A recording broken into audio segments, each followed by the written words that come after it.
Mais d'abord, l'édito international sur Europe 1. Bonjour Vincent Hervouette. Bonjour Dimitri, bonjour à tous. La police autrichienne, Vincent, prétend avoir déjoué un attentat contre la Gay Pride qui se déroulait à Vienne samedi.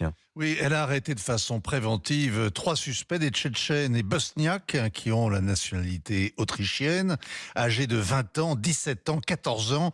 Ils fréquentaient des sites djihadistes, ils baignaient dans la propagande pousse au crime. Alors la marche des LGBT, c'est Satan aux yeux des salafistes, mais leur projet semblait flou.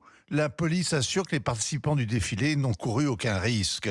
On est tenté de se dire que 3 adolescents obsédés qui s'excitent sur les réseaux sociaux, c'est banal, et qu'en face des 300 000 participants à la manif, ils ne faisaient pas le poids. C'est comme le petit arsenal qu'ils avaient constitué, 3 fusils d'assaut, un P38, une grenade, très impressionnant en photo, sauf que ce sont des armes factices, à air comprimé, à peine moins bénin, la hache, le sabre, le petit poignard qui leur vaut une mise en examen.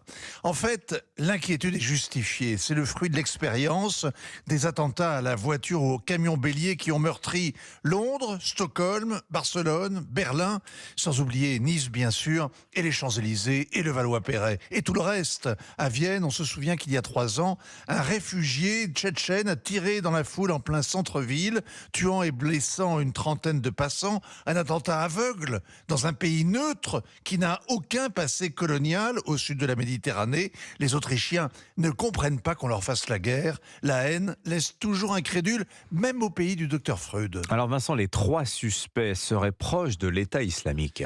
Car l'État islamique n'est pas mort, enseveli dans les ruines de Raqqa et Baghouz. Le groupe terroriste vivote en Syrie et en Irak.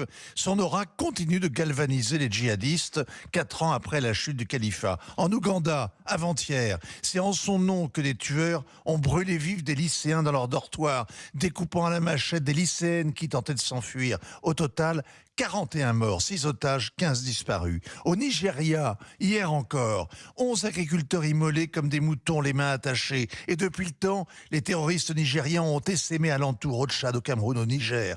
Au Congo, 8 morts toujours, des villageois du Nord Kivu, toujours l'État islamique. Et au Burkina, 10 morts vendredi, 10 000 depuis 7 ans, mais la plupart sont revendiqués par Al-Qaïda, c'est vrai. Bref, l'Afrique est en première ligne de front, mais les Européens ne perdent rien pour attendre. En effet, vous avez raison Vincent, des experts redoutent une nouvelle vague terroriste. Une note de la DGSI d'avril dernier juge la capacité de l'État islamique intacte. Ces terroristes ont fait en France depuis 2012 271 morts et 1200 blessés. 71 attentats ont été déjoués, un tous les 2 mois. Cette farandole de sang n'a pas empêché le salafisme de s'implanter, devenant un acteur majeur dans l'Union européenne, imposant ses mots d'ordre comme la lutte contre l'islamophobie, le racisme systémique, l'inconscient colonial. L'Europe est en guerre, mais elle garde ses frontières béantes.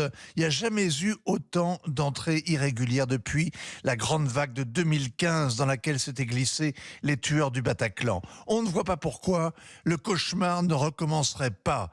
Pour la Gay Pride, c'est raté, mais il y a la Coupe du Monde de rugby à la rentrée, les Jeux Olympiques l'an prochain, avec entre-temps ces autres provocations que sont Noël, Pâques et la Trinité. Signature Europe 1,